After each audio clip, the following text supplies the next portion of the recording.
Hello, അങ്ങനെ മോഹിനിയാട്ടം കണ്ടു കേട്ടോ. ഭരതനാട്യം ആക്ച്വലി ഞാൻ കണ്ടില്ലായിരുന്നു. അപ്പൊ എന്റെ വൈഫ് പറഞ്ഞിട്ടാണ് ഞാൻ ഭരതനാട്യം കണ്ടത്. ഇന്ന് ഭരതനാട്യം കണ്ടിട്ടാണ് ഞാൻ മോഹിനിയാട്ടം കാണാൻ വന്നത്. പക്ഷെ എനിക്ക് സത്യം പറയുകയാണെങ്കിൽ ഭരതനാട്യത്തിനെക്കാട്ടി ഇഷ്ടപ്പെട്ടത് മോഹിനിയാട്ടമാണ്. അടിപൊളി സ്ക്രീൻ റൈറ്റിംഗ് കേട്ടോ. തൈജു കുറുപ്പിന്റെ ഭരതനാട്യത്തെക്കാട്ടി എനിക്ക് ഇഷ്ടപ്പെട്ടത് ഇതിനകത്ത് മോഹിനിയാട്ടത്തിനകത്ത്. അടുത്ത കൊച്ചുപ്പിടിക്ക് വേണ്ടിയിട്ട് ഞാൻ വെയിറ്റ് ചെയ്യാണ് കേട്ടോ. Because it's A beautiful movie. Dark humour ആണ് കേട്ടോ ഇതിനകത്ത്.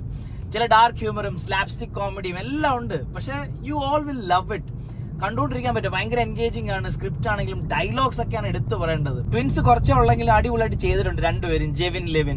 അതേപോലെ തന്നെ എല്ലാ ക്യാരക്ടേഴ്സും. മോഹിനിയാട്ടത്തിൽ കലാരഞ്ജിനി ചേച്ചിയുടെ പെർഫോമൻസ് അടിപൊളിയായിരുന്നു. സ്മോക്കിങ്ങിന്റെ ആദ്യത്തെ വരുന്ന ആ ടൈറ്റിലോട്ട് കലാരഞ്ജിനി ചേച്ചി അങ്ങ് തുടങ്ങുക. ഇതിനകത്ത് ഫുള്ള് കലാരഞ്ജിനി ചേച്ചി തന്നെയാണ് എല്ലാം. കൃഷ്ണദാസ് ആണ് ഇത് എഴുതി സംവിധാനം ചെയ്തത്. എനിക്ക് ഭരതനാട്യത്തെക്കാട്ടി എനിക്ക് ഇഷ്ടപ്പെട്ടത് മോഹിനിയാട്ടം തന്നെയാണ് കേട്ടോ. അതേപോലെ തന്നെ എടുത്തു പറയണം എല്ലാ ക്യാരക്ടേഴ്സും. സുരാജ് വെഞ്ഞാറമ്മൂട് സ്റ്റാർട്ടിങ്ങിൽ കുറച്ചേ ഉള്ളെങ്കിലും പൊളിച്ചടുക്കി.